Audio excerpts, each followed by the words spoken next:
आज हाम्रो 2077 साल पुष महिनाको 16 गते बिहिबार आज ट्रेनले अब दिउँसोको क्लास लिइराख्नु भएकोमा आज साङ्गीतिक बन्धुले क्लास उहाँको बिजी हुनुभएको कारणले गर्दा दिउँसोको साथ हामीले अहिले साँझको समयमा ट्रेनलेको क्लास लिइरहेका छौँ र अहिले आज 2020 को आज लास्ट हो। एक दिन 2 दिन हुँदै आज 2020 को अन्तिम दिन। अब भोलि 2021 सुरु हुन्छ र आज 2020 दिनको लास्ट क्लास भन्नुभयो हाम्रो ट्रेनले यो 2 दिन हुनुको लागि म ट्रेनले अनुरोध गर्न चाहन्छु।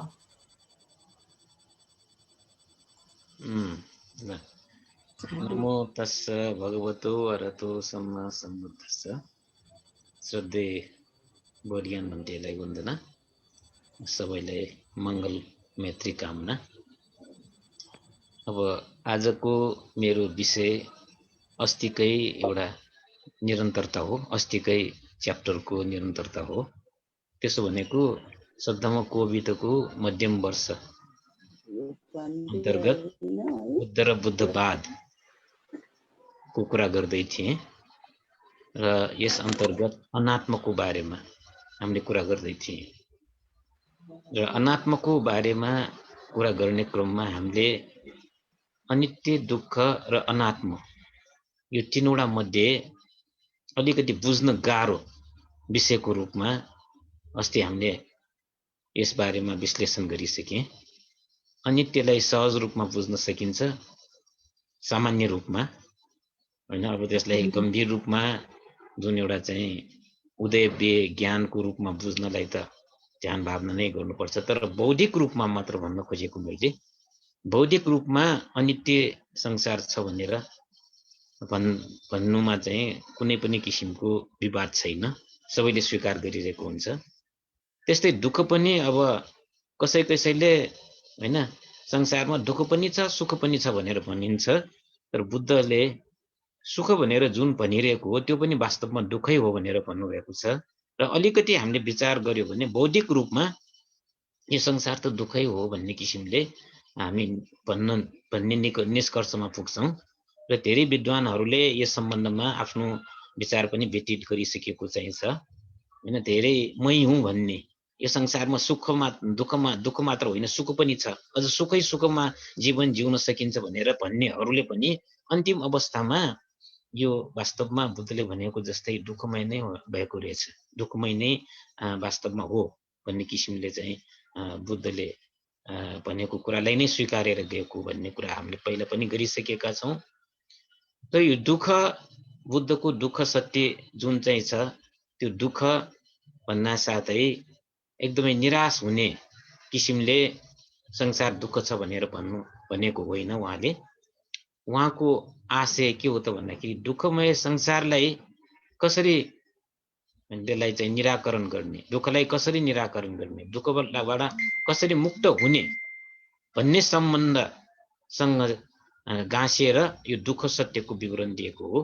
त्यसकारण केही पश्चिमेलीहरू बुद्धको शिक्षा भनेको पश्चिमेलीहरूको दुःखवादसँग मिल्दोजुल्दो छ र बुद्धले पनि दुःखवाद नै सिकाउने हो भनेर भन्ने गरिन्छ। तर यसमा हामीले सतर्क हुनुपर्छ कि बुद्धको धर्म दुःखवादी होइन। दुःखवादीहरूको मुख्य विशेषता के हो त भन्दाखेरि संसारमा दुःखै दुःख छ, त्यसकारण कुनै पनि किसिमले यो दुःखलाई परिणत गर्न सकिँदैन भनेर उनीहरूले चाहिँ जीवनमा जिन्दगीभर निराश भएर चाहिँ जान्छन्, कोही आत्महत्या पनि गरेर जान्छन् भन्ने कुरा हामीले अस्ति पनि भनिसके। एउटा धर्मगुरुले नै चाहिँ एकदमै ठुलो समूहका आफ्नो अनुयायीहरूलाई एकैपटक आत्महत्या, आफू समेत आत्महत्या गरेको एउटा प्रसङ्गको पनि मैले कुरा निकालिसकेको छु।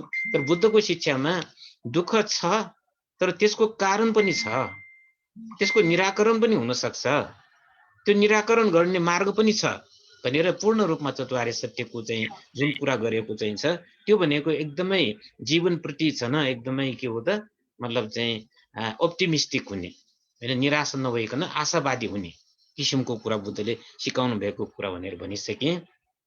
र दुःखको कुरा भइसकेपछि त्यसपछि अब अनात्मको कुरा गर्दाखेरि हामीले यसलाई अघि भने जस्तै अलिकति चाहिँ बुद्धलाई यस बारेमा विवरण दिनको लागि अलिकति गाह्रो नै भएको थियो भनेर भन्न सकिन्छ। र चाहिँ यो बुद्ध कालमा विभिन्न फिलोसफिकल इस्युजहरू थियो, दार्शनिक मूल्य मान्यताहरू थियो। त्यसमा चाहिँ सबभन्दा बढी चाहिँ एउटा प्रतिपक्ष एउटा चाहिँ विचारको रूपमा यो अनात्मलाई लिन सकिन्छ। अनित्यको कुरा अलिअलि सहज रूपले सबैले स्वीकार गर्छ, दुःखलाई पनि स्वीकार गर्छ। तर अनात्म भन्न साथै के हो त भन्दाखेरि सामान्य रूपले त्यस बेलाको मूल्य मान्यताको हिसाबले स्वीकार गर्न धेरै गाह्रो हुन्थ्यो। त्यसकारण वेदान्त अथवा चाहिँ विशेष गरेर वेदका आचार्यहरू, ब्राह्मणहरू र अझ चाहिँ के हो त भन्दाखेरि जैनहरू समेतै के हो त यो बुद्धको यो अनात्मवादीलाई विशेष गरेर चुनौती दिने गर्थे। अनि यो चाहिँ जुन बुद्धले सिकाउनु भएको त्यो चाहिँ मार्ग ठिक छैन भनेर भन्ने गरेको थियो। त्यसकारण बुद्धलाई धर्म प्रचार गर्नको लागि जुन चाहिँ एउटा गाह्रोपन महसुस भएको थियो, बुद्धको जीवनकालमा आफ्नो धर्म प्रचार गर्नको लागि सहज रूपमा गर्न नसकेको कारण के हो त भन्दाखेरि यो अनात्मको कारण हो। अनित्य र दुःख भन्न साथै त्यतिले मात्र भएको भए त्यति गाह्रो हुने थिएन। सहज रूपमा सामान्य रूपमा सबै धर्मगुरुहरूले स्वीकारिरहेकै विषय थियो। तर जब अनात्मको कुरा हुन्छ त्यो अनात्ममा एकदमै त्यस बेलाको मूल्य मान्यतासँग प्रतिपक्ष भएको कारणले गर्दाखेरि सहज रूपमा अरूले स्वीकार गर्न सक्ने थिएन। त्यसकारण समय समयमा बुद्धलाई विभिन्न किसिमको डिस्टर्बेन्सेसहरू, धर्म प्रचारको रूपमा डिस्टर्बेन्सेसहरू आएको थियो भनेर पनि अस्ति भनिसके। र अनि एउटा कुरा हामीले चाहिँ अनात्मको बारेमा कुरा गर्दाखेरि व्हाट एक्चुअली इज द अनात्मा, हैन, सौललेसनेस भनेर भनिन्छ यसलाई इङ्ग्लिसमा। अनात्म भन्न साथै दुईटा कुरालाई चाहिँ यहाँ हामीले वर्णन गर्न गइरहेको छौँ।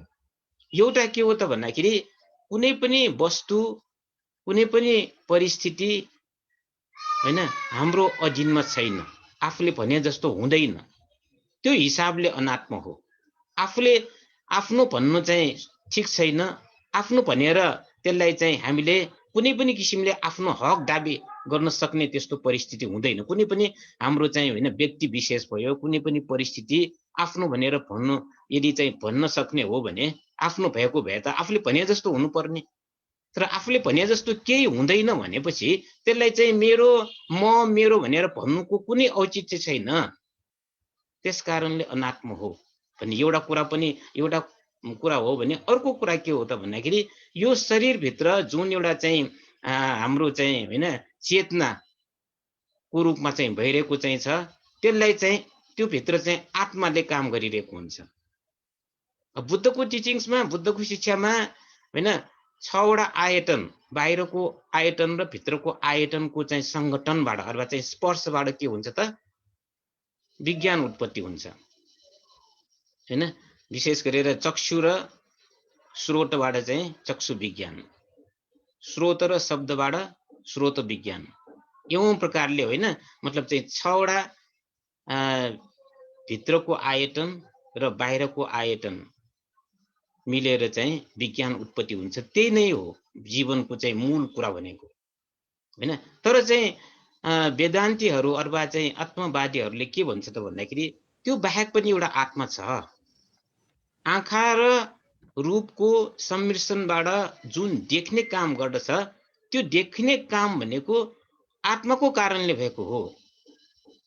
आँखाको द्वारबाट चाहिँ के हो त देख्ने काम गर्ने, निर्देशन दिने काम आत्माले गर्दछ, आँखाले।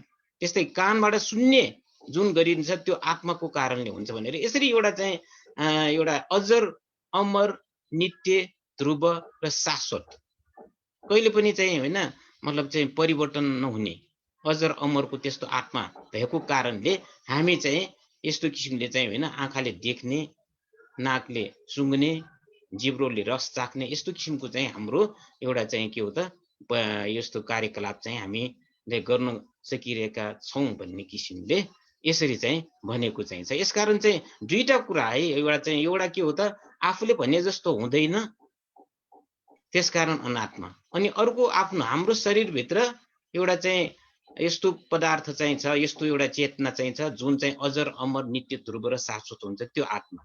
दुवैलाई चाहिँ भगवान बुद्धले विभिन्न तवरले यसलाई चाहिँ खण्डन गर्नुभएको चाहिँ छ। त्यो खण्डन गर्नुको मूल आशय फेरि चाहिँ के होइन त भन्दाखेरि खालि चाहिँ के हो त, बुद्धि विलास गरेर तर्कद्वारा अरूलाई हटाउनको लागि होइन। जबसम्म यस्तो किसिमको चाहिँ भावना, यस्तो किसिमको मूल्य र मान्यता मनमा पालिरहेको हुन्छ तबसम्म दुःख सम्वर्धन मात्रै हुन्छ।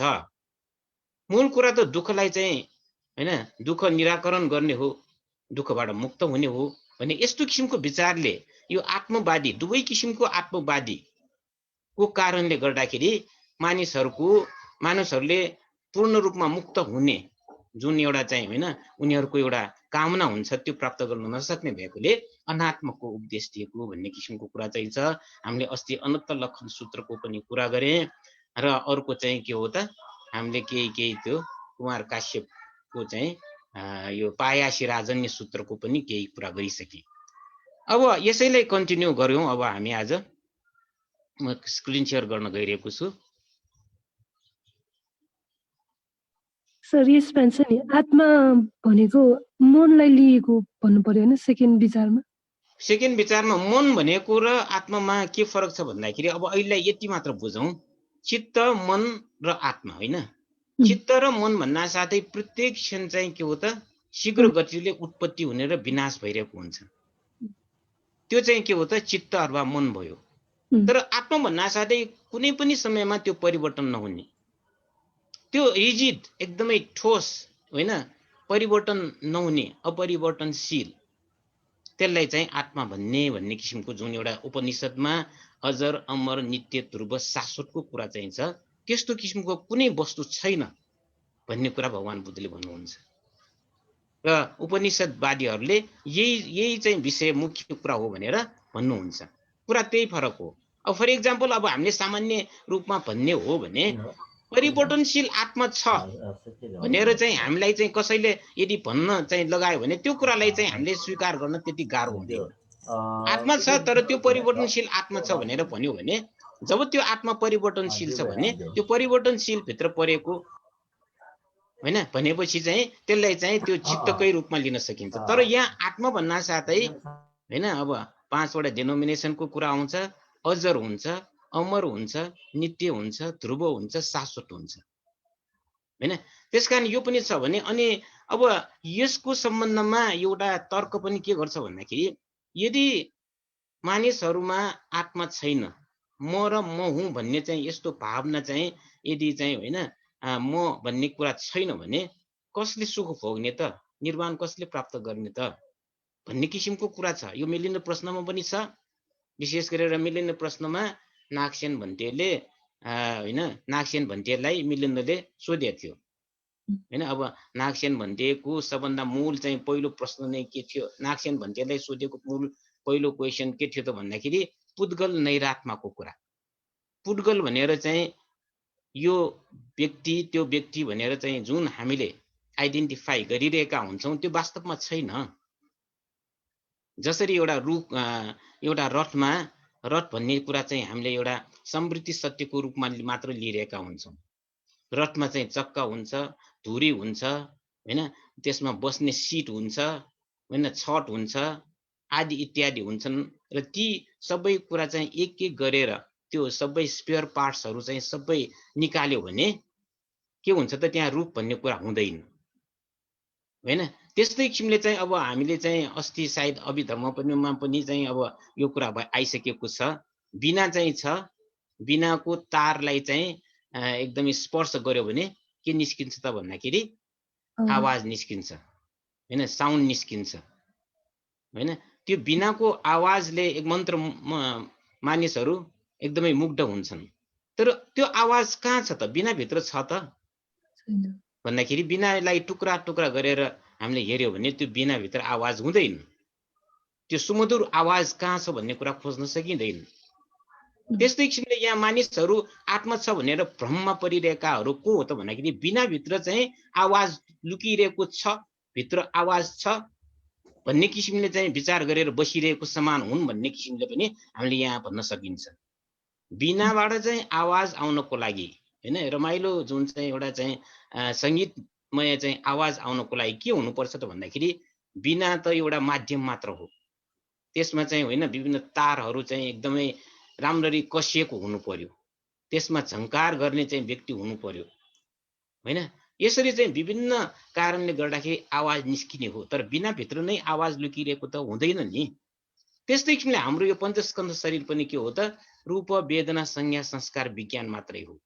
प्रत्येक क्षण चाहिँ यो नाम रूप चाहिँ धर्म चाहिँ परिवर्तन भइरहेको हुन्छ।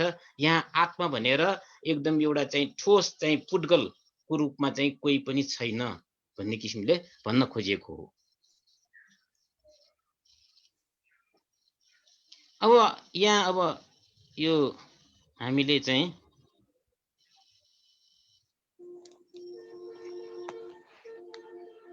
यो टेक्स्ट बुकमा भएको जस्तै चाहिँ कुरालाई हामी निरन्तरता दिउँ। दुःखलाई कसले सृजना गर्छ त भन्ने कुराको प्रसङ्ग आइरहेको छ।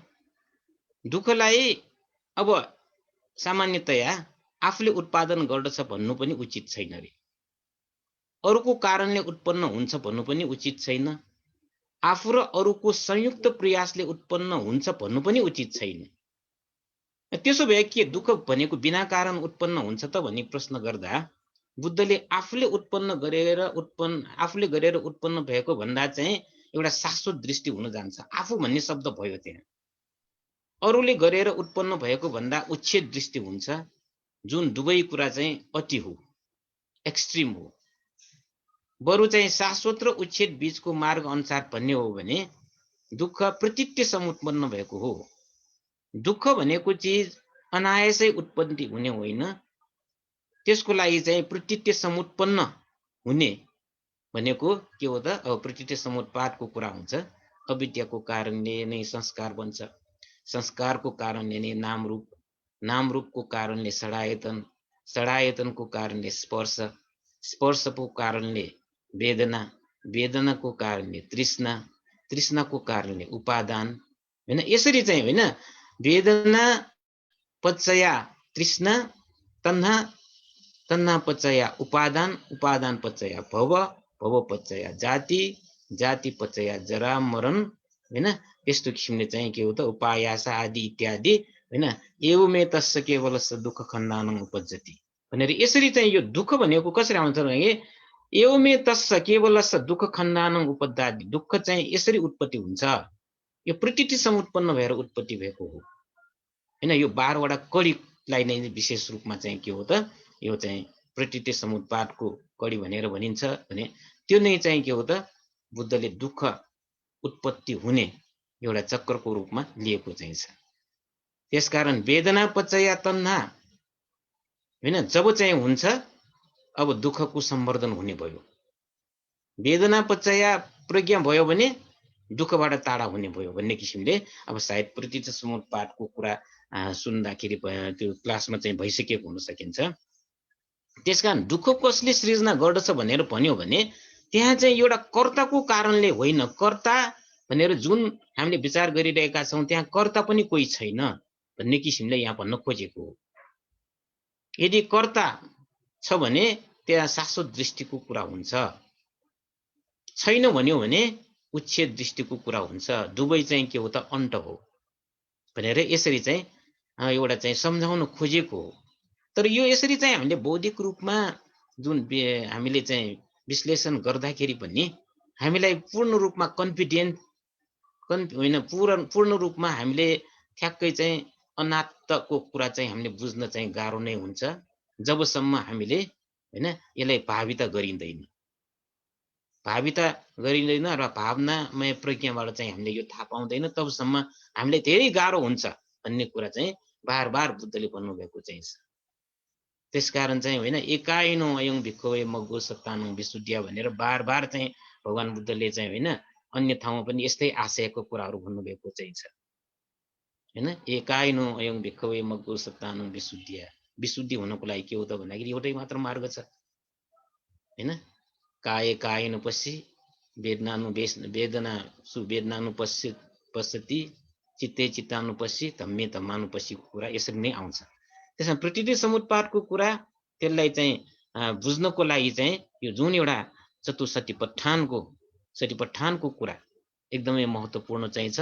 अनित्य, दुःख अनि अनन्तको दर्शन गर्नको लागि पनि यो इम्पोर्टेन्ट छ भनेर भन्न खोजे हो।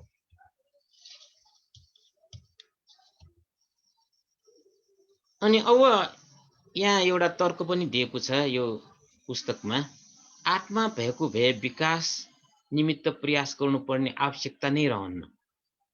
हामी यो जुन चाहिँ एउटा उत्तरोत्तर प्रगतिको कुरा गर्छौं, उत्तरोत्तर विकासको कुरा गर्छौं, यदि शाश्वत आत्मा जो चाहिँ नित्य, ध्रुव र शाश्वतको परिधीभित्र चाहिँ छ, त्यो आत्मा यदि भएको भए हैन, हाम्रो मुक्ति पनि सम्भव रहन्न। मुक्ति कसरी सम्भव हुन्छ त भन्दाखेरि हाम्रो चित्त परिवर्तनशील भएको र हाम्रो यो चाहिँ आत्मा भनेर चाहिँ एउटा रिजिड अजर अमर वस्तु नभएको कारणले नै चाहिँ त्यो जुन चाहिँ हामी अहिले दुःख पाइरहेको चिजलाई चाहिँ पछि चाहिँ सुख पाउने, दुःखबाट विमुक्त हुने एउटा चाहिँ हैन, एउटा निरन्तरता त्यस्तो चाहिँ प्रयास हुन सक्छ। यदि आत्मा अजर अमर नित्य तत्त्व चाहिँ जुन हाम्रो भित्र चाहिँ छ भने त्यो त परिवर्तन हुँदैन भने अनि दुःखमय जीवन जहिले पनि दुःखमय नै भइरहेको हुन्छ। सुखको चाहिँ जुन एउटा अनुभव गर्ने काम पनि हुन सक्दैन भने यसरी पनि चाहिँ भन्नुभएको चाहिँ छ। यसकारण बुद्धले आत्मदृष्टिलाई तिरस्कार गर्नु, अनात्म सम्बन्धी विभिन्न धर्म देशना गर्नु हुँदै पञ्चस्कन्धलाई म मेरो भनेर धारण गर्नु उपयुक्त छैन भन्नुभएको थियो हैन। अब त्यस्तै यो दुःखलाई मात्र होइन कि जरामरण पनि के हो त, आफैले उत्पन्न गर्ने हो कि अरूले हो कि आफू र अरूले हो कि कसैले पनि होइन कि भन्ने, यसरी चार किसिमले यो फिलोसोफिकल इस्युमा यो चार किसिमको क्वेसन चाहिँ बराबर आउँछ हैन। अब यो चतुष्क भनेर पनि भन्छ यसलाई, छ कि छ छैन, छ पनि छैन पनि, न छ न छैन, यो चार कुरा यहाँ फेरि अरु चाहिँ अब विशेष गरेर महायानतिर चाहिँ यो कुरा धेरै आउँछ। छ भन्नुहुन्छ त त्यो पनि भन्नु हुँदैन, छैन भन्नुहुन्छ त त्यो पनि भन्नु हुँदैन, छ पनि छैन पनि त्यो भन्नुहुन्छ त त्यसो पनि भन्नु हुँदैन, न छ न छैन त्यसरी भन्नुहुन्छ त त्यसरी पनि भन्न सकिन्न भनेर यस्तो किसिमको चाहिँ एउटा त्यो फिलोसोफिकल चाहिँ कुराहरू चाहिँ छन् हैन। अब यसैलाई चाहिँ करिब करिब चाहिँ बुद्धले पनि के हो त भन्दाखेरि जरामरणको कुरालाई पनि यो आफैले बनाएको हो त, जरामरण भनेको आफैले उत्पन्न गरेको हो कि अरूले हो कि आफू र अरूले दुवैले मिलेर गरेको हो कि अथवा कसैले पनि होइन कि भन्ने प्रश्नमा भगवान बुद्धले कोठिकलाई यसको कारण चाहिँ के हो त, जरामरण भनेको हैन, यसको कारण जातिको कारण जरामरण हो भनेर प्रति समुत्पादकै कुरा गर्नुभएको थियो। जाति पच्चया जरामरण हैन, जो जन्म, जाति भनेको जन्म हुन साथै जरामरण हुन्छ हैन। त्यसकारण जन्म हुनु भनेकै के हो त, मृत्युको मुखमा निश्चित रूपमा जानको लागि नै जन्मने कारण हुन्छन्। त्यसकारण जन्मनु भनेकै मृत्युको कारण हो, जरामरणको कारण हो। त्यस जाति पचया जरामरण आदि प्रतीति समुत्पन्न विषयको कारण उत्पन्न हुने कुरा चाहिँ प्रस्ट्याउनु भएको थियो, प्रतीति समुत्पादको कारणले। त्यसकारण प्रत्येक चाहिँ जति पनि फिनोमेननहरू चाहिँ हैन उत्पत्ति हुन्छन् त्यो के कारणले हुन्छ त भन्दाखेरि यो सबै प्रतीति समुत्पन्न हो। सम्पूर्ण संसार प्रतीति समुत्पाद अन्तर्गत चाहिँ त्यो चाहिँ रिलेटेड भइरहेको हुन्छ भन्ने कुरा भन्नुभएको हो। अनि अब अनात्मको विश्लेषण गर्दाखेरि धेरै जसो विद्वानहरूले दुईजना भिक्षुनीहरूको कुरा चाहिँ अघि सार्ने काम गर्छ हैन। कसैले फेरि चाहिँ सारीपुत्र मौद्गल्यायन, सारीपुत्र जस्तो, खेमा जस्तो हैन प्रज्ञावान चाहिँ हुँदा हुँदै पनि यो भिक्षुनी सेला र बजिराको किन चाहिँ हैन यो चाहिँ भनाइ उद्घृत गर्न पर्यो त भन्ने किसिमले यसरी च्यालेन्ज पनि गर्छन्। किन भन्दाखेरि यो उनीहरूले भनेको कुरालाई उद्घृत गर्नु भनेको कतिको अधिकारिक हो त। सारीपुत्रको कुरा चाहिँ कहिले पनि उद्घृत गर्दैन हैन। सारीपुत्र त अब प्रज्ञामा एतदग्ग, अब भिक्षुनीको कुरा गर्ने हो भने के हो त, खेमा चाहिँ एतदग्ग भिक्षुनी हो प्रज्ञामा, उनीहरूको कुरा चाहिँ छैन। र भिक्षुनी सेला र बजिरा जुन चाहिँ एउटा पाली लिटरेचरमा एकदमै एउटा चाहिँ नाम नचलेको भिक्षुनीहरू उनीहरूको कुरा किन चाहिँ अगाडि सारेको, त्यो अगाडि सार्नु के हो त भन्दाखेरि उनीहरूको जुन चाहिँ पुष्टि गर्ने जुन एउटा चाहिँ मुख्य कुरा पुष्टि गर्नको लागि चाहिँ विशेष विज्ञानहरूले यस्तो नभनेको कारणले अरू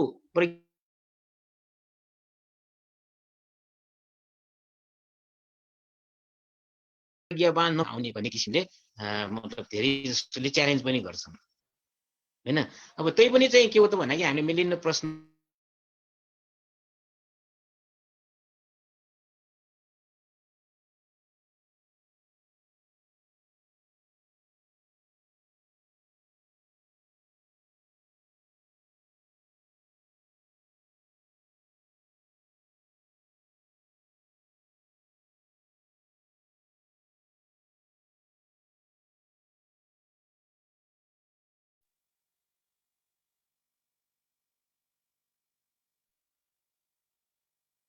भन्दै साउन्ड मोल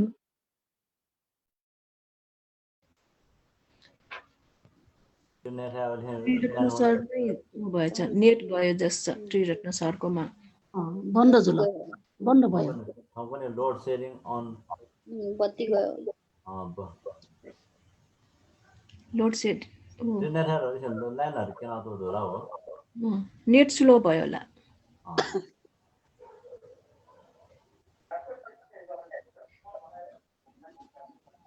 ल विजयजी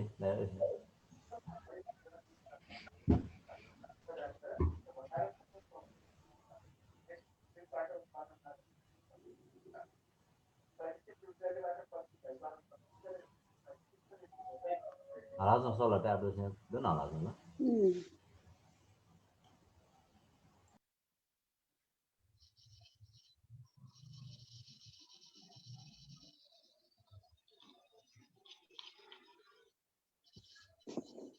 अहिले सुनिरहेछ कि छैन? अहिले बल्ल सुन्यो, अहिले भर्खर सुन्यो, अघि सुन्यो। त्यस्तो यो के भयो मेरो चाहिँ इन्टरनेटमा अलिक गडबड भयो जस्तो है। ल अब म फेरि कन्टिन्यू गर्छु।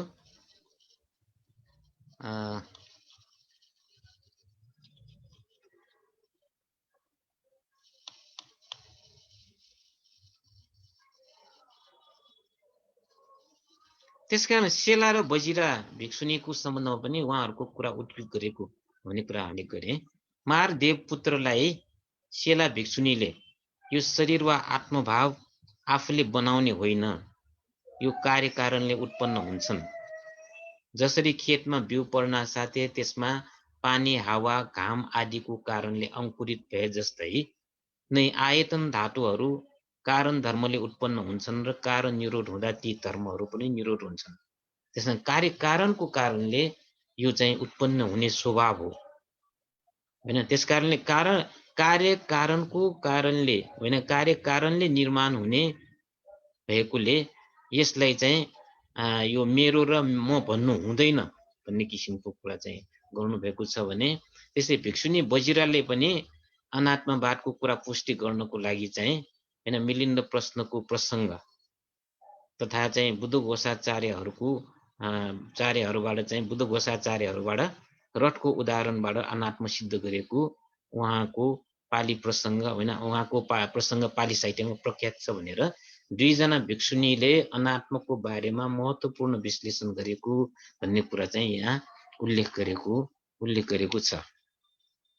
अब अनात्मको कुरा चाहिँ विभिन्न टेक्स्टहरू जस्तै अब मिलिन्द प्रश्नमा एउटा पुड्गल नैरात्मको कुरा आयो, एउटा रथको उपमा दिएर वास्तवमा पुड्गल भनेको छैन, कसैलाई यो व्यक्ति त्यो व्यक्ति भन्नुको कुनै अर्थ छैन, त्यो प्रज्ञप्ति सत्य मात्र हो, परमार्थ रूपमा कोही पनि विद्यमान छैन भनेर चाहिँ जुन चाहिँ भनेको कुरा मिलिन्द प्रश्नमा चर्चा गरिएको छ भने कथावट्ठुमा पनि अनात्म भन्ने शब्दको चर्चा गरिएको चाहिँ छ। र कथावट्ठु भन्न साथै यो अशोकको गुरु मोगलीपुत्र तिस्सले हैन तेस्रो संगायनको दौरानमा लेख्नु भएको एउटा ग्रन्थ हो। यसलाई पिटक लिटरेचर भित्र राखे तापनि अभिधम्म पिटक अन्तर्गतको एउटा ग्रन्थ भए तापनि यो के हो त भन्दाखेरि बुद्ध पछिको करिब करिब 200-400 वर्ष पछिको टेक्स्ट हो। त्यसकारण चाहिँ यो अभिधर्ममा यो कथाबट्टु संलग्न हुन गएको कारणले गर्दाखेरि पनि अभिधर्म भनेको बुद्ध वचन होइन भनेर भन्नेहरू धेरै छन् हैन। तर पनि अब के हो त, यसलाई बुद्ध घोषाचार्यले विशेष रूपमा एउटा अभिधर्मको बारेमा प्रश्न गरेको कुरा हामीलाई चाहिँ थाहा छ। कथाबट्टुमा विशेष गरेर यो जुन चाहिँ त्यस बेलासम्म हैन अशोक कालसम्म बुद्धको शिक्षा, बुद्धको धर्ममा 18वटा निकाय विभक्त भइसकेको थियो, त्यसैको बारेमा वर्णन गरेको हो वास्तवमा। त्यसकारण चाहिँ यसमा हजुर तपाईको स्क्रिन शेयर त्यो स्लाइड शो गर्न अक्षर सानो हुन्छ कि? स्लाइड शो भइरहेको छैन? हैन, स्लाइड शो भइरहेछ। तपाईको त्यो सबै स्लाइडहरु आइरहेछ कि त्यो स्लाइड शोमा गएर स्लाइड शो गर्न भयो?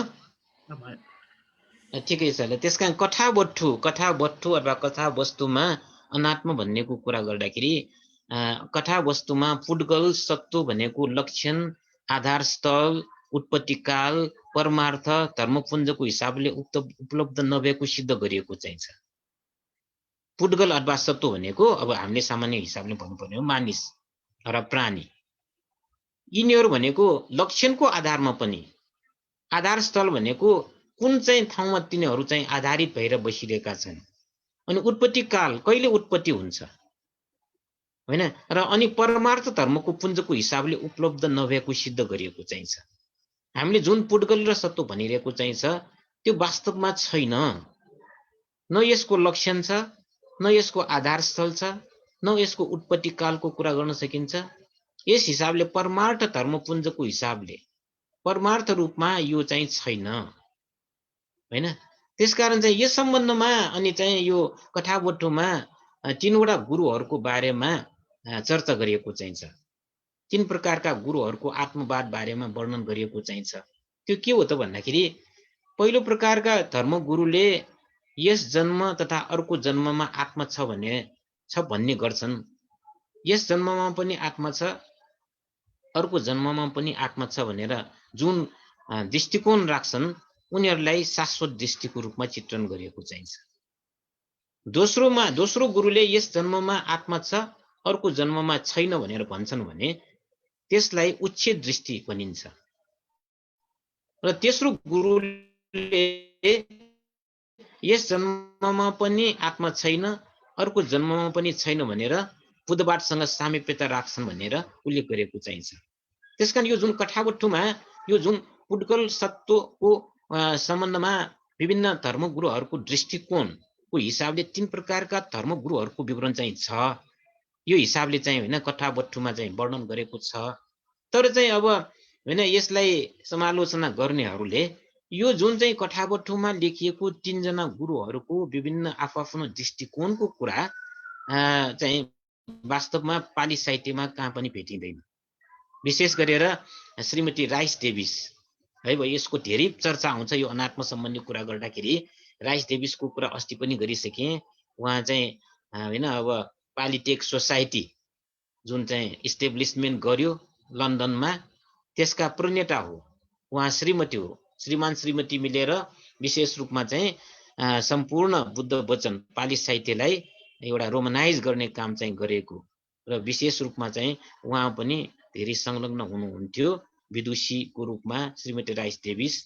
उहाँले चाहिँ एकदमै पाली लिटरेचरलाई विशेष रूपमा समालोचना गर्ने क्रममा सबभन्दा हैन यो जुन चाहिँ अनात्मको कुरालाई विशेष रूपमा एउटा चाहिँ के हो त बुद्धको वचन हो कि होइन भनेर शंका गर्ने व्यक्तित्वको रूपमा उहाँ हुनुहुन्छ।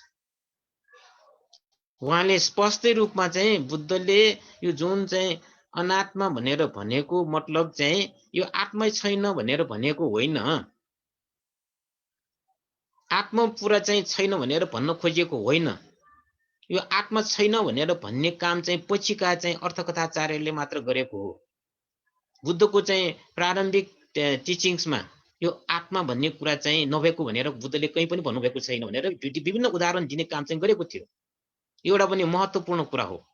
एकजना पाली लिटरेचरको विशेष रूपमा हैन एकदमै चाहिँ ख्याति प्राप्त विज्ञ पाली लिटरेचरलाई उल्टा गर्ने त्यस्तो व्यक्तिले पनि चाहिँ के हो त अन्तमा आएर चाहिँ अनात्मवादप्रति संशय उत्पन्न गरेको। अब यो के कारणले भयो त भन्दाखेरि बौद्धिक रूपमा मात्र बुद्धको शिक्षालाई चाहिँ जान्नेहरूले वास्तविकको कुरा चाहिँ यो सिद्ध हुन्छ। बौद्धिक रूपले जति पनि वैचारिक मन्थन गर्छन्, गन्थन गर्छन्, होइन, कुराकानी गर्छन्, त्यसले चाहिँ केही कुरा थाहा हुन्छ, बुद्धको शिक्षा, बुद्धको प्रति श्रद्धा उत्पन्न हुन्छन्। तर मूल रूपमा जुन बुद्धको एउटा चाहिँ परमार्थ कुराहरू चाहिँ छन् त्यसलाई भावनामय प्रज्ञाबाट मात्र चाहिँ हामीले चाहिँ प्राप्त गर्न सक्छौँ। यो सामान्य बुद्धि विलासले अध्ययन गरेर अध्यापन गरेर, होइन, अब यस्तो किसिमले चाहिँ होइन विज्ञ मात्र बनेर पुग्दैन भन्ने किसिमको कुरा चाहिँ उहाँमा चाहिँ लागू हुन्छ भन्ने कुरा अरू विद्वानहरूले भन्ने गरेको चाहिन्छ। अब यसको कुरा बार बार आउँछ। अब होइन यो राइस डेभिसको सम्बन्धमा कुरा होइन। अब कथावस्तुमा यो कुरा छ भने मिलिन्न प्रश्नको कुरा पनि हामीले गरिसकेका छौँ। मिलिन्न प्रश्नमा आत्म शब्दको सत्ता चाहिँ पुड्गल, जीव वा वेदगु शब्द प्रयोग गरेको चाहिन्छ र त्यो पुड्गल, जीव वा वेदगु भन्ने वास्तविक रूपमा नभएको स्पष्ट पारेको छ, होइन। मिलिन्न प्रश्नमा मिलिन्न राजाले नागसेन भनेको के हो भन्ने उत्तरमा जसरी रथका विभिन्न अवयवहरू, पार्ट्सहरू छुट्याउँदा रथको अस्तित्व हुँदैन, त्यस्तै पञ्चस्कन्धलाई छुट्याएमा नागसेन भन्ने पुड्गल प्रयुक्त मात्र भएको परमार्थ हिसाबले हुँदैन भनेर पुद्गल नैरात्म्यको कुरा गर्नुभएको थियो, होइन।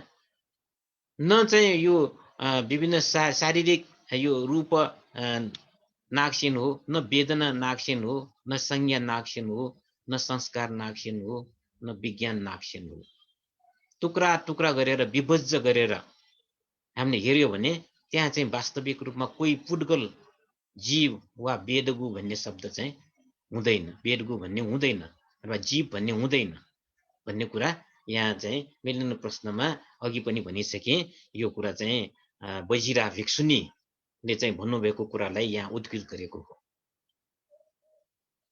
अनि अब मिलिन्न राजाले यो 6 द्वार जुन चाहिँ छ, होइन, चक्षु, श्रोत, घ्राण, जिह्वा, काय, मन, यो 6 द्वारबाट जुन अनुभव गरिन्छ त्यो आत्माद्वारा सम्भव गरेको हो भनेर चाहिँ तर्क दिएको थियो मिलिन्न राजाले। यदि हामीमा आत्मा छैन भने न देख्न सक्छौँ आँखाले, न कानले सुन्न सक्छौँ, न नाकले सुँघ्न सक्छौँ, न जिब्रोले रस लिन सक्छौँ, न कायले स्पर्शव्य पदार्थको चाहिँ स्पर्श गर्न सक्छौँ, न धर्मले कल्पना गर्न सक्छन् अथवा यो मनले कल्पना गर्न सक्छन्। यो आत्माद्वारा मात्र सम्भव गरेको हो भनेर चाहिँ तर्क गर्दाखेरि नागसेन भन्टेले के भन्यो भन्दाखेरि यदि चाहिँ त्यस्तो हो भने आँखाबाट आँखा नदेख्ने, आँखा जुन चाहिँ अन्धोहरूले पनि आँखाले देख्नुपर्ने थियो, होइन। कान नसुन्नेहरू धेरै चाहिँ छन्, त्यो नसुन्ने किन भयो त भन्दाखेरि कानमा आएको समस्याको कारणले, होइन। शब्द छ, कानको चाहिँ त्यो चाहिँ के हो त कानको एउटा स्रोत धातुको समस्या भएको कारणले कान नसुन्ने हुन्छ भने त्यस्तो समस्या हुनु नपर्ने।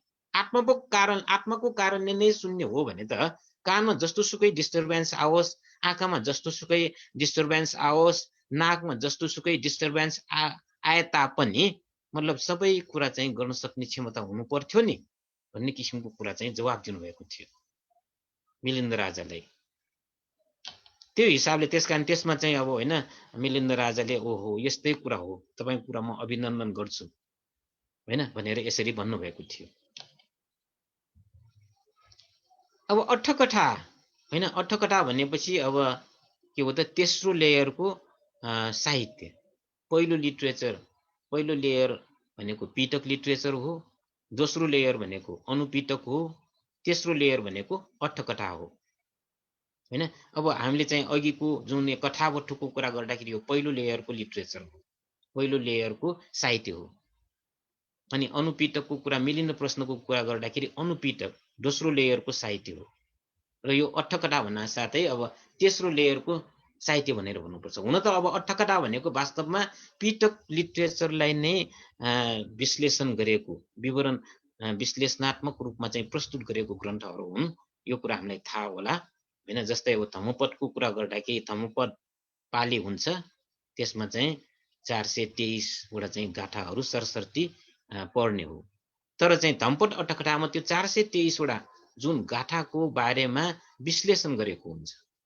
त्यसै जातक पालीमा सामान्य रूपमा चाहिँ 550 वटा जातकको सरस्वती हैन एउटा प्याराग्राफ मात्र हुन्छ भने जातक अट्ठकथामा त्यसलाई विवरण दिएर एकदमै कथात्मकको रूपमा चाहिँ एकदमै लामो गरेर त्यसलाई चाहिँ विश्लेषण गरेको हुन्छ भने यो अट्ठकथा भन्न साथै यस्तो किसिमको चाहिँ लिटरेचर हो। अट्ठकथामा पनि आत्माको बारेमा स्पष्ट खण्डन गरेको चाहिँ छ। स्कन्दको अधिपति भएर आत्माले काम गर्ने, शरीरले आत्माको निर्देशन अनुसार काम गर्ने कुरालाई अट्ठकथाले अस्वीकार गरेको चाहिँ छ। विशेष गरेर यो जुन चाहिँ अट्ठकथा भन्न साथै यससँग नाम जोडिएर आउने भनेको बुद्धघोषाचार्य हो। उहाँ महान अर्थकथाचार्य हुनुहुन्छ हैन। त्यससँग ख्याति प्राप्त अर्थकथा विशुद्धिमग्गमा उहाँ चाहिँ विशुद्धिमग्ग अथवा विशुद्धि मार्ग कसले लेख्नु भएको त भन्दाखेरि हैन बुद्धघोषाचार्यले। उहाँले विशुद्धि मार्गमा सम्पूर्ण भव, सम्पूर्ण योनि, गति, विज्ञान आदिहरू कार्य कारणको नियम अनुसार चल्ने विषय हो, ब्रह्म आदि कर्ताको आधारमा चल्ने होइन भनेर कुरा चाहिँ स्पष्ट गर्नु भएको थियो। त्यसै अनात्मवादको सम्बन्धमा विशुद्धिमग्ग ग्रन्थमा दुःख मात्र छ, दुःखलाई अनुभव गर्ने कोही छैन, निर्वाण मात्र छ, निर्वाण पुग्ने पुरुष छैन, मार्ग छ तर त्यहाँ पुग्ने पुरुष छैन भनेर उल्लेख गरेको चाहिन्छ हैन। यो फिलोसफिकल कुरा हो हैन। दुःख मात्र छ, दुःखलाई अनुभव गर्ने कोही छैन। तर हामीले सामान्यतया यसलाई चाहिँ मान्न सक्छौं त दुःख छ र दुःखलाई अनुभव त मैले गरिरहेका छु नि। यहाँ मैले भन्ने शब्द चाहिँ हामीमा चाहिँ होइन, यसमा चाहिँ एकदम उपादानको रूपमा हामी जहिले पनि त्यसमा चाहिँ तासिरहेका हुन्छौं। मलाई दुःख भइरहेको छ, मेरो हैन दुःख हो यो भनेर चाहिँ हामी भनिरहेका हुन्छौं। ध्यान भावनाको मूल उद्देश्य नै के हो त भन्दाखेरि दुःख छ, दुःखलाई साक्षी भावले यदि हेर्न सक्यो भने त्यसलाई चाहिँ होइन अनित्य दुःख र अनन्तको आधारमा यसलाई विश्लेषण गर्न सक्यो भने यो म र मेरो होइन भन्ने कुरा चाहिँ स्पष्ट हुन्छ भन्ने कुरा चाहिँ भन्नुभएको चाहिँ छ। तर चाहिँ हामी पृथक जनहरू यो कुरालाई चाहिँ होइन एउटा एकदमै यो यस्तो पनि हुन्छ र हैन, दुःख छ तर दुःख भोग्ने कोही छैन। दुःख त मैले भोगिरहेको छु नि, दुःख जुन चाहिँ मलाई भइरहेको त मैले भोगिरहेको हो नि। कहाँ चाहिँ यो मैले भोगिरहेको छैन भनेर भन्न सकिन्छ त भन्दाखेरि दुःख प्रतिको जुन एउटा चाहिँ होइन एट्याचमेन्ट, यो जुन चाहिँ दुःख चाहिँ जुन एउटा हाम्रो मेरो भनेर जुन चाहिँ भन्ने एउटा चाहिँ आत्मभावको कारणले भइरहेको हो। यदि आत्मभाव चाहिँ आत्मवादको कुरा चाहिँ हामीले निराकरण गर्न सक्यो भने, म र मेरो होइन भन्ने कुरा जुन चाहिँ निराकरण गर्न सक्यो भने यो दुःख मात्र छ तर दुःख भोग गर्ने छैन भनेर कुरा प्रष्ट हुन्छ भनेर भन्न खोज्नु भएको हो। अब हामीले श्रोतापन्नको कुरा गर्दाखेरि हैन, श्रोतापन्नमा अब 10 वटा संयोजन मध्ये 3 वटा संयोजन काट्ने त्यो के हो त भन्दाखेरि सत्काय दिथि। पहिला सबभन्दा पहिला चाहिँ काट्ने नै के हो त सत्काय दिथि हो। श्रोतापन्नले सत्काय दिथि, विचिकित्सा दिथि र शीलवत परामर्श भनेर 3 वटा चाहिँ संयोजन काटिन्छ। र सबभन्दा मतलब चाहिँ महत्त्वपूर्ण संयोजन के हो त जुन संयोजनले हामीलाई चाहिँ समस्या दुःख पीडा दिइरहेको हुन्छ भने त्यो के हो त सत्काय दिथि हो। म मेरो भन्ने भावना र मेरो भन्ने भावना नै सबभन्दा पहिला काट्नुपर्छ। अनि हामी चाहिँ आर्य गोत्रमा पदार्पण गर्न सक्ने क्षमता हामीमा हुन्छ, आर्य हुन सक्छौं। आर्य भनेको श्रोतापन्नमा चाहिँ हामी प्रतिष्ठित हुन सक्छौं र तब मात्र चाहिँ हाम्रो जीवन चाहिँ के हो त एकदमै एउटा व्यवस्थित हुन्छ। अदरवाइज त जबसम्म हामी पृथकजन भइरहेका हुन्छौं हाम्रो जीवनको कुनै चाहिँ बेलगाम चाहिँ हामी जहाँ पनि जान सक्छौं, हामीमा कुनै पनि किसिमको एउटा चाहिँ के हो त एउटा व्यवस्थित भएको जीवन हुँदैन। जब चाहिँ म र मेरो भन्ने भावना हामीले चाहिँ होइन त्यसलाई निकाल्न सक्छौं, सत्काय दिथिलाई निकाल्न सक्छौं, त्यसलाई प्रहान गर्न सक्छौं, तब मात्र के हो त हामी निर्वाणमा जान सक्ने क्षमता हुन्छ, श्रोतापन्न हुन्छ। र प्रशुद्धि मार्गमा त्यही कुरा गरेको चाहिँ छ, दुःख छ तर दुःखलाई भोग गर्ने म भन्ने चाहिँ छैन है। म भनेर जुन मैले दुःख भोग गरिरहेको छु भन्ने नै भ्रम हो। यो भ्रममा हामीले चाहिँ बाँचिरहेका छौँ, म भन्ने नै छैन भनेर यसरी चाहिँ एउटा निराकरण गर्न खोजेको चाहिँ छ। अनि अब आत्मवादको कुरा गर्दाखेरि बुद्धपछि 18 वटा निकायहरू डेभलप भयो, यो कुरा त हामीलाई थाहा छ। विशेष गरेर के हो त भन्दाखेरि थेरवादबाट 12 वटा निकाय, महासाङ्गिकबाट 6 वटा निकाय हैन। दोस्रो सङ्घायनमा सबभन्दा पहिला चाहिँ एउटा निकाय भेद भयो, थेरवाद र महासाङ्गिक। थेरवाद चाहिँ 12 वटा फेरि चाहिँ होइन मा विभक्त भयो, अनि महासाङ्गिक चाहिँ 6 वटामा, 6 र 12 18। यो 18 वटा निकायको विकास भयो केही कुरामा मतभेद भएको कारणले। तर ती विभिन्न मतभेदहरूको बावजुद पनि यो 18 वटा निकायहरूमा एउटा अनात्माको सवालमा एक रहेको देखिन्छ र अनात्माको सवालमा उनीहरूले सबैले चाहिँ पूर्ण रूपमा मान्यता दिएको चाहिन्छ, अनात्मा नै हो भनेर। सबैले आत्मवादलाई सबैले होइन अस्वीकारै गर्दछ। अनि एउटा वाद छ, त्यसलाई चाहिँ पुर्गलवादी भनेर भनिन्छ। पुर्गल भन्ना साथै अब अलिकति आत्मवादी जस्तो भएकाहरूको चाहिँ समूह हो होइन।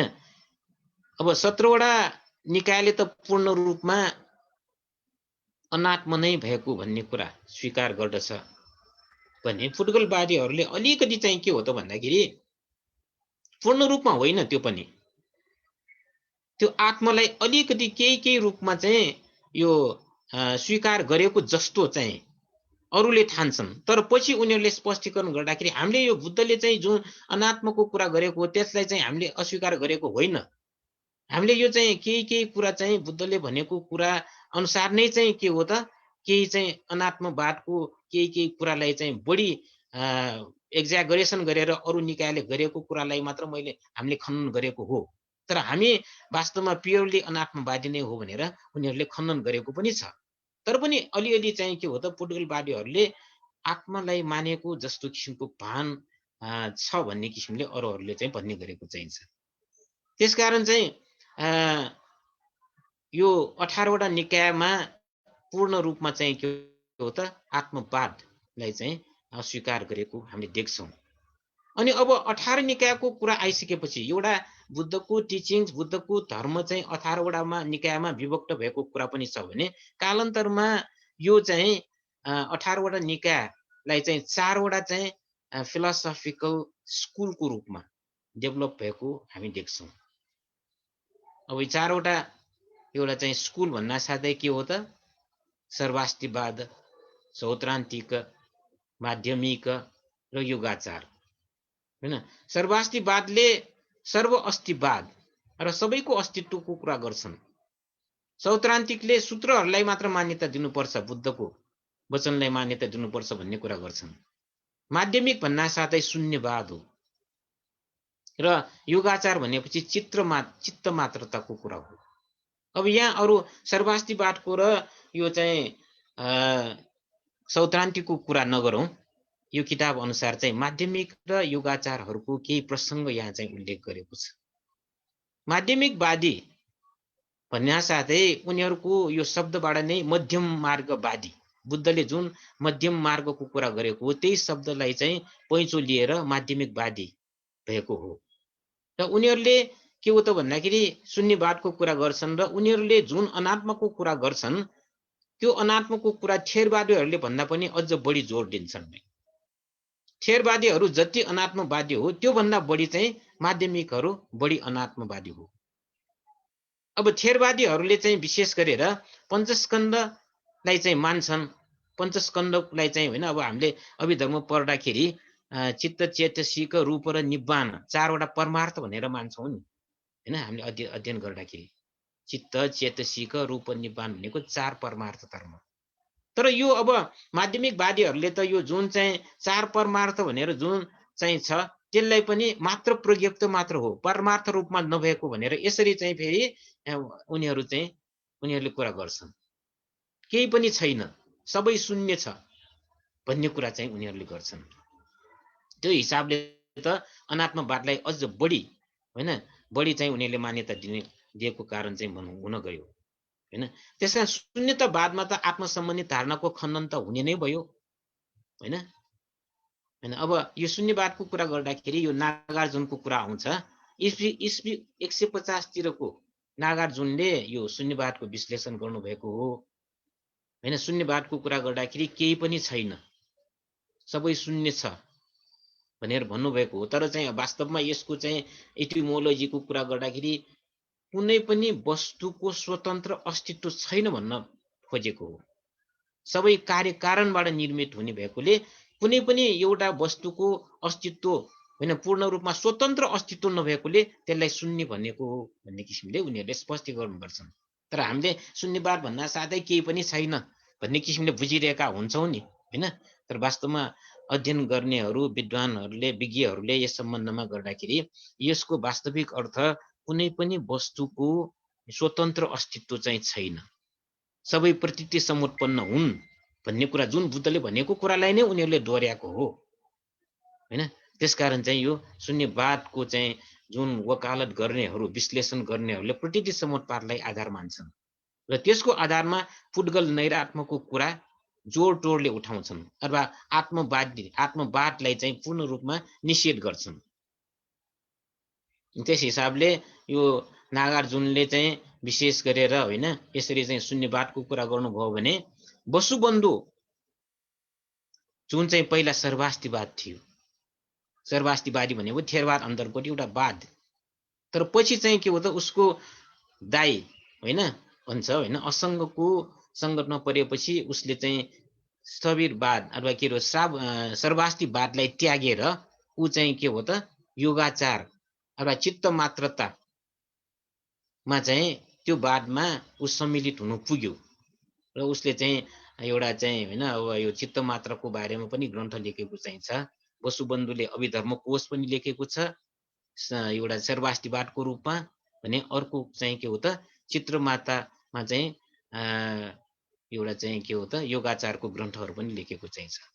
उहाँहरूले पुड्गलवादीहरूको दर्शनलाई समेतै खण्डन गरेको चाहिँ छ हैन। यी विचारहरू मार्फत महायानको सुरुवात भएको हो। त्यसकारण यो दुईटै निकाय माध्यमिक र यो जुन चाहिँ योगाचारवाद दुवै चाहिँ के हो त महायानको रूपमा लिइन्छ र चाहिँ यो जुन चाहिँ सर्वास्तिवाद र चाहिँ यो सौत्रान्तिकलाई के हो त अब उनीहरूले पहिला हिनयान भनेर भनिन्थ्यो अनि पछि हिनयान भन्ने शब्द प्रयोग गर्नु ठिक छैन भनेर हिनयानको शब्द थेरवाद प्रयोग गरेको भनेर भनिन्छ। जे होस् उहाँहरूले पूर्ण रूपमा आत्मवादलाई विरोध गरेको चाहिँ छ।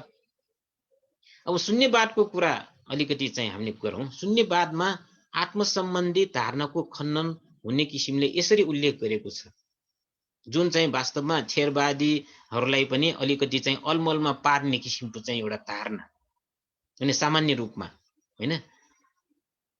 यो शून्य संसारमा रूप वेदना संज्ञा संस्कार र विज्ञान छैन, नाम व्यवहार छैन, पञ्च आरम्भन छैन, विद्या अविद्या निरोध र उपशमन छैन, जरा मरण र चतुसत्य निर्वाण धर्म छैन, सबै सत्व प्राणीहरूलाई निर्वाणमा पदार्पण गर्नु सम्यक सम्बुद्धको उद्देश्य भए तापनि वास्तवमा कुनै पनि सत्वलाई मैले पार गरेको भन्न सकिने अवस्था छैन भनेर यो यसरी चाहिँ के हो त यो संसारमा सबै शून्य छ हैन। रूप वेदना संज्ञा संस्कार विज्ञान पनि सबै शून्य नै हो, कुनै पनि विषय वस्तुको स्वतन्त्र अस्तित्व छैन र पञ्च आरम्भनको पनि कुनै अस्तित्व छैन भनेर यसरी चाहिँ उनीहरूले पछि चाहिँ यस्तो शून्यवादको कुरा चाहिँ गर्न पुग्यो हैन। यसको बारेमा धेरै विचार विमर्श मन्थनहरू भयो। यस्तो किसिमको चाहिँ विचारधाराले धेरै प्रभावित पनि पार्यो। त्यस हिसाबले चाहिँ नागार्जुन चाहिँ एउटा महान चाहिँ एउटा दार्शनिकको रूपमा चाहिँ एउटा चाहिँ गनिन पुगेको भनेर भनिन्छ। संसारमा चाहिँ केही छैन, शून्यता छ, कुनै पनि विषय वस्तुको स्वतन्त्र अस्तित्व छैन भन्ने कुरा उहाँले चाहिँ सिद्ध गर्ने काम चाहिँ गरेको थियो भनेर भनिन्छ। र यस हिसाबले शून्यतावादमा र योगाचारवादमा आत्मसम्बन्धी धारणाको खण्डन त स्वाभाविक रूपमा चाहिँ हुने नै भयो। र अनात्मवाद चाहिँ अब अर्को कुरा गर्दाखेरि सबै बौद्धहरूले स्वीकार गरिएको वाद हो भन्ने कुरा चाहिँ छ। विशेष गरेर अब साउथ इस्ट एसिया र नर्थ एसिया सर भर्खरको छ नि भर्खरको अगाडिको प्याराग्राफको अलिकति छ नि अब त्यही हो। यो चाहिँ के हो त भन्दाखेरि अब शून्यवादमा अब विशेष गरेर यो प्रज्ञा पारमितामा उल्लेख भएका कुरा हो। यो चाहिँ यो शून्य भन्ने शब्दले चाहिँ के भन्न खोजेको त भन्दाखेरि कुनै पनि वस्तुको स्वतन्त्र अस्तित्व छैन हैन। त्यसमा रूपको पनि स्वतन्त्र अस्तित्व छैन, वेदनाको पनि छैन, संज्ञा संस्कार विज्ञानको अस्तित्व छैन भनेर भनिन्छ। अब यो सामान्यतया प्रकृति समुत्पादको कुरा गर्दाखेरि थेरवादले पनि मान्ने कुरा हो हैन। अब अविद्याको कारणले मात्र संस्कार हुन्छ नि, संस्कार त्यति नै भएको होइन नि। अविद्याको कारणले संस्कार, संस्कारको कारणले विज्ञान, विज्ञानको कारणले नाम रूप आदि इत्यादि, जुन चाहिँ नाम रूप भनेर भन्न साथै रूप वेदना संज्ञा संस्कार विज्ञान भइहाल्यो। यो कुनै कारणले भएको हो भन्ने किसिमले चाहिँ स्वतन्त्र अस्तित्व उत्पत्ति भएको होइन। हेतु प्रत्ययको कारणले उत्पन्न भएकोलाई नै शून्य भनेर भन्न खोजेको हो वास्तवमा। तर यसमा छैनन् भनेर लेखेको छ। यो शून्य संसारमा रूप वेदना संज्ञा संस्कार विज्ञान छैनन्। छैनन् भनेको मतलब स्वतन्त्र अस्तित्व छैन भनेर भन्न खोजेको हो। त्यसकारण यहाँ बुझ्नुपर्ने कुरा यही हो हैन। यहाँ चाहिँ अब हामीले थेरवादमा यो सामान्य रूपमा यसलाई परमार्थको रूपमा चाहिँ विद्यमान भएको भन्ने कुरा भनिन्छ होइन। हामीले त अब चित्तचेतसिक रूप निर्वाण त परमार्थ रूपमा विद्यमान भइरहेको छ भनेर भनिन्छ भने अब उतापट्टि महायानले यो जुन चाहिँ परमार्थ भनेर थेरवादमा भनेको पनि वास्तवमा यो प्रज्ञप्त मात्र हो। यो जुन अघिको सेन्टेन्सले यो भनिसकेको छ नि, यो भनिन्छ। त्यसकारण अब यो भन्ने कुरा चाहिँ के हो त एउटा दर्शनको कुरा हो। यसलाई चाहिँ अनुभूति गर्न नसकेसम्म यो त एउटा पैँचो लिएको ज्ञान मात्रै हो नि होइन। तर अब हामीले यति कुरा बुझौँ कि यो शून्यवादमा यो थेरवादमा जुन चाहिँ परमार्थ भनेर भनिरहेको चाहिन्छ उनीहरूले वान्स अगेन त्यो परमार्थलाई पनि प्रज्ञप्त गर्न खोजेको चाहिन्छ। उनीहरूको विश्लेषण छ। अब यो चाहिँ के हो त शून्यवादको पुरा आचार्यहरूले चाहिँ यसलाई विवरण दिएको चाहिन्छ। यो अध्ययन गर्ने अर्कै पाटो हो वास्तवमा। त्यसकारण थेरवादीहरूको विचारमा जुन एउटा चाहिँ परमार्थ भनेर भनिरहेकोलाई पनि उनीहरूले प्रज्ञप्त गरेको चाहिन्छ। त्यसकारण यो प्रज्ञा पारमिता शास्त्र सूत्र शास्त्रमा चाहिँ यही कुरा चाहिन्छ। अब यसलाई चाहिँ होइन अब विभिन्न चाहिँ विद्वानहरूले यो थेरवादी विद्वानहरूले पनि यसलाई चाहिँ एउटा रिलेटेड अब यो भनिएको कुरा बुद्धको योसँग सम्बन्धित छ भन्ने कुरा पनि गरेको चाहिँ छ होइन। अब यस्तो कुरा पनि चाहिँ छ। महाशून्यता सूत्र भन्ने चाहिँ छ मध्यम निकायमा, शून्यता सूत्र भन्ने चाहिँ छ। त्यसको अभिप्राय पनि त्यो भएको हो। तर एकैचोटि चाहिँ के हो त भन्दाखेरि सबैलाई चाहिँ एउटा परमार्थ सबैलाई चाहिँ एकदमै परमार्थ रूपमा विद्यमान भएको भनेर भन्दाखेरि होइन त्यो बुझ्न नसकिने भएकोले चाहिँ के होला बुद्धले चाहिँ थेरवादको हिसाबले भन्ने हो भने जुन चाहिँ एउटा आधार चाहिँ लिएर योलाई परमार्थ भनेर भन्न खोजेको हो भन्ने किसिमको कुरा चाहिँ छ। त्यसकारण यो अध्ययन चाहिँ अर्कै एउटा चाहिँ होइन महत्त्वपूर्ण अध्ययनको विषय हुन सक्छ। अब अहिले हाम्रो चाहिँ यो विषयमा चाहिँ यसलाई सामान्य रूपमा यति मात्र बुझौँ कि शून्यवादमा जुन चाहिँ एउटा माध्यमिकवादमा थेरवादमा भनेको जुन चाहिँ चारवटा परमार्थ धर्मलाई पनि उनीहरूले परमार्थ होइन यो प्रज्ञप्ति मात्र हो भन्ने किसिमले चाहिँ वर्णन गरेको चाहिँ छ। अब यस बारेमा यो शून्यवादको बारेमा चर्चा गर्दाखेरि एकदमै एउटा चाहिँ के हो त भन्दाखेरि जति चर्चा गरे पनि नपुग्ने किसिमको कुरा चाहिँ छ होइन। मलाई एउटा चाहिँ म बच्चा बेलामा भनौँ कि अब होइन अब करिब 15-16 वर्षको उमेरमा करिब 40 वर्षभन्दा बढी अगाडिको उमेरमा एकपटक चाहिँ वाराणसी विश्वविद्यालयको जगन्नाथ उपाध्याय यहाँ काठमाडौँमा आउनु भएको थियो। उहाँले चाहिँ बुद्ध विहार सुमङ्गल भन्तेको पहिला सुमङ्गल भन्ते बस्नुहुन्थ्यो। त्यहाँ चाहिँ यो शून्यवादको बारेमा एकदमै 5-6 दिनसम्म एउटा चाहिँ एकदमै विश्लेषण गरेको थियो। सबैलाई चाहिँ एक किसिमले होइन अब शून्यवाद के हो त भन्ने बारेमा उहाँले एकदमै विश्लेषण गरेको थियो र सबैलाई प्रभावित पनि पारेको थियो। तर पनि के हो त भन्दाखेरि प्रभावित चाहिँ पार्यो, तर मनले स्वीकार गर्न नसकिने किसिमको कुरा भयो भनेर धेरैले चाहिँ जिज्ञासा त्यस्तो किसिमको कमेन्ट पनि गरेको चाहिँ छ। त्यसकारण अब यसलाई यसरी भन्दाखेरि ठिक होला कि मेरो विचारमा यो चाहिँ अनुभूतिजन्य सत्य हो। अनुभूतिजन्य सत्यलाई चाहिँ हामीले भर्बल्ली विश्लेषण गरेर अरूलाई बुझाउन खोज्यो भने जतिसुकै मेहनत गरे पनि बुझाउन गाह्रो हुन्छ भनेर चाहिँ जुन भनिन्छ भावनामय प्रज्ञाको कुरा भएकोले यसलाई चाहिँ ठ्याक्कै चाहिँ यस्तो भन्न नसकिने जस्तो चाहिँ त्यस्तो किसिमले चाहिँ हामीले यसलाई लिनु पर्ला जस्तो मलाई लाग्छ। ल यो कुरा चाहिँ यो भयो होइन। अब आज योलाई कन्क्लुड गरिदिउँ होइन। अनात्मवाद अब एक दुईवटा मात्र चाहिँ छ। अनात्मवाद विश्वको सबै बौद्धहरूले स्वीकार गरेको वाद हो, यो सामान्य कुरा हो होइन। अब विशेष गरेर साउथ इस्ट एसिया भन्न साथै श्रीलङ्का, म्यानमार होइन, लाओस, थाइल्यान्डको कुरा भयो भने मतलब उत्तरी अथवा चाहिँ के हो त महायानी देशहरू चीन, कोरिया, जापान आदि सबै महायानी देशमा सबैका सबै निकायले आत्मवादलाई अस्वीकार गरेको छ।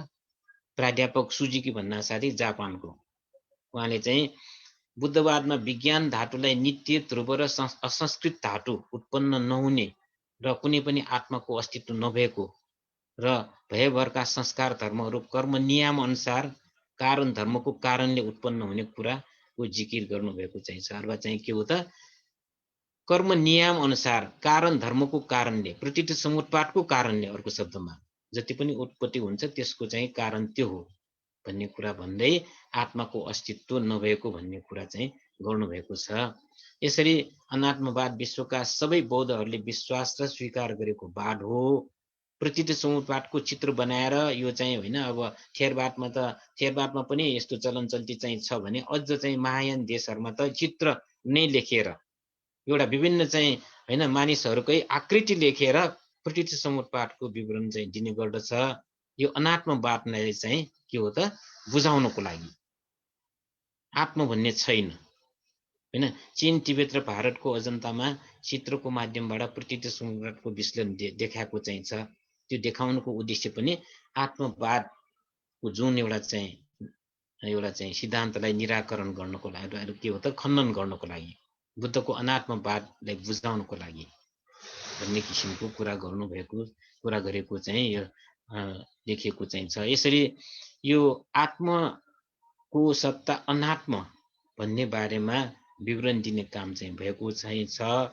तर पनि अब यो के हो त भन्दाखेरि बुद्धको शिक्षामा अनात्म भन्ने जुन चाहिँ शब्द छ त्यसको चाहिँ धेरै प्रकारले विश्लेषण गर्न सकिन्छ र यो जुन चित्त र यो चाहिँ आत्मा भनेर भनिरहेको चाहिँ छ, चित्त र आत्मालाई पर्यायवाची रूपमा लिने पनि गरिन्छ। तर सामान्यतया उपनिषदको हिसाबले हेर्ने हो भने चित्त र आत्मा भनेको त धेरै फरक चिज हो।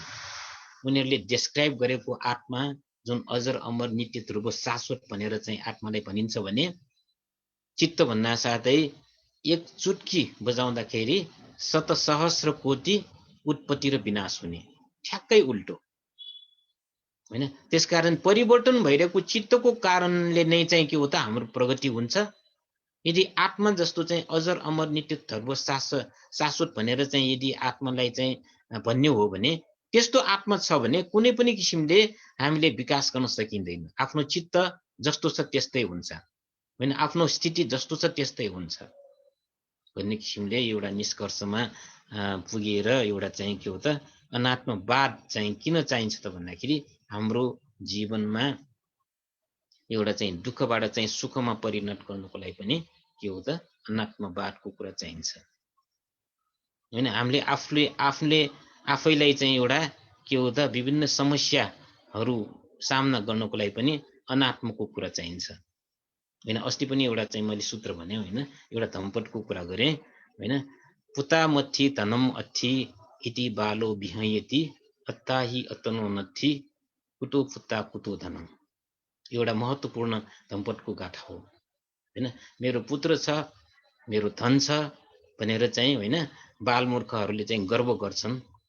तर चाहिँ आफूले भने जस्तो छैन भने कहाँ पुत्र कहाँ धन। यो पनि एउटा महत्त्वपूर्ण अनात्मवादको कुरा हो भने सभ्य धम्मा अनत्ताति यदा पञ्याय पश्यति अथ निविन्दति दुखे यसमतको विशुद्धिया। सभ्य धम्मा अनत्ताति एउटा कुरा के हो त भन्दाखेरि संस्कार सभ्य संखारा दुखाति भनेको छ। सभ्य संखारा के हो त अनिच्चाति भनेको चाहिँ छ। तर सभ्य धम्मा अनत्ताति भनेको चाहिँ छ।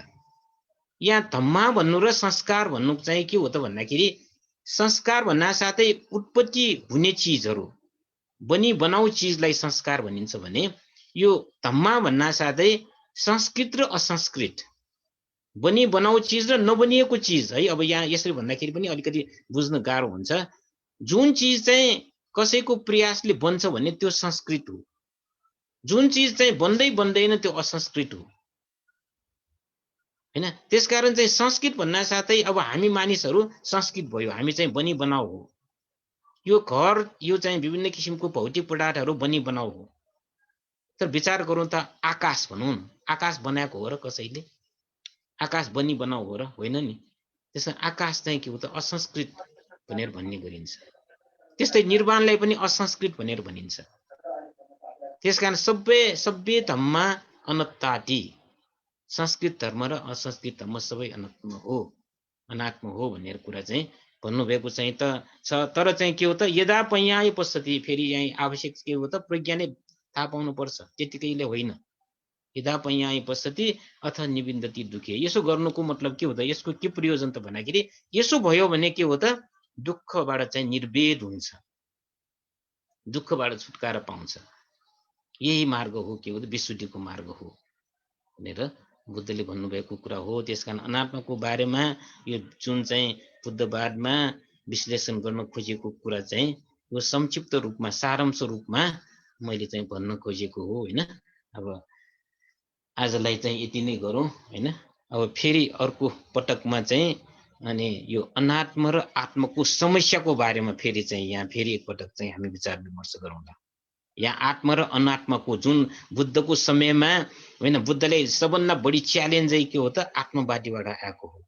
बुद्धलाई धर्म देश दिनबाट वञ्चित गरेको, बुद्धलाई ठाउँ ठाउँमा चाहिँ निषेध गरेको कारण किन त भन्दाखेरि अनित्य र दुःखको प्रवचनले होइन, अनात्मको प्रवचनले हो भन्ने किसिमको कुरा चाहिँ अर्को च्याप्टरमा आउँछ। र आजलाई यति गरौँ ल।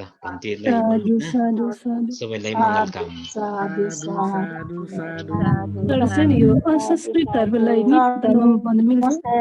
हजुर हजुर, संस्कृत धर्मलाई नित्य धर्म भन्न मिल्छ?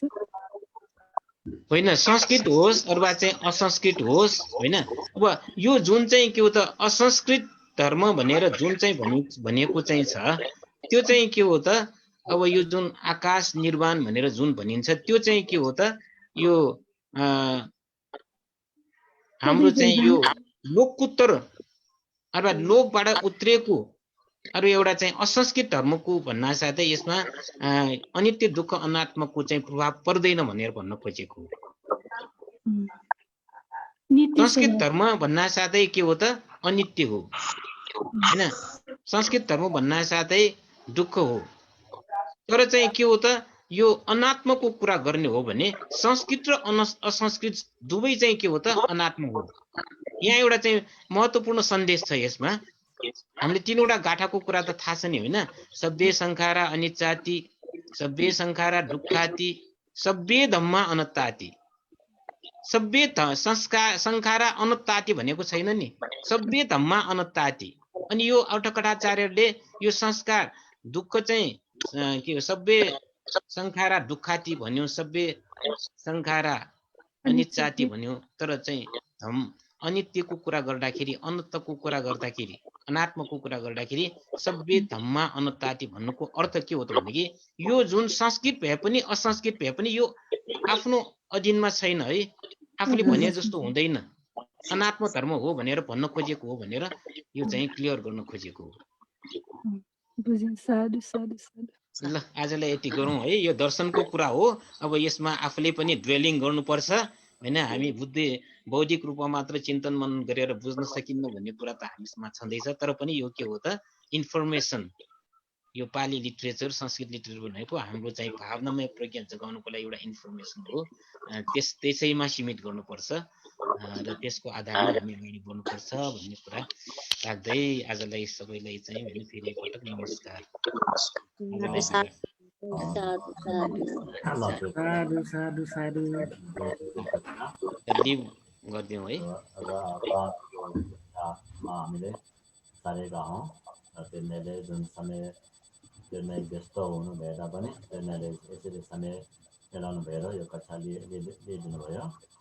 यो अनित्य दुःख अनात्म जुन कुरा यो अलिक गहन विषय बुझ्न गाह्रो विषय पनि उहाँले जुन सबैले बुझ्ने गरेर कक्षा लिइदिनु भयो त्यसको लागि धेरै धेरै साधुवाद है तिनीहरूलाई र सबै परिवारलाई पनि मङ्गल दीर्घायु कामना गर्न चाहन्छु। र अहिले हाम्रो जो मार्फत प्रत्यक्ष पढिराख्नु भएका र हाम्रो विभिन्न फेसबुक पेजबाट प्रत्यक्ष पढिराख्नु भएका सबैलाई पनि साधुवाद सहित यो 2021 को न्यु इयरको सबैमा मङ्गल सुस्वास्थ्य सहित मङ्गल सुस्वास्थ्य दीर्घायु कामना गरे आजको कक्षा बन्द गर्न चाहन्छु। भोलिदेखि अब नयाँ वर्षको 2020 को कक्षा सुरु साधु साधु साधु। साधु सधैँ भन्थे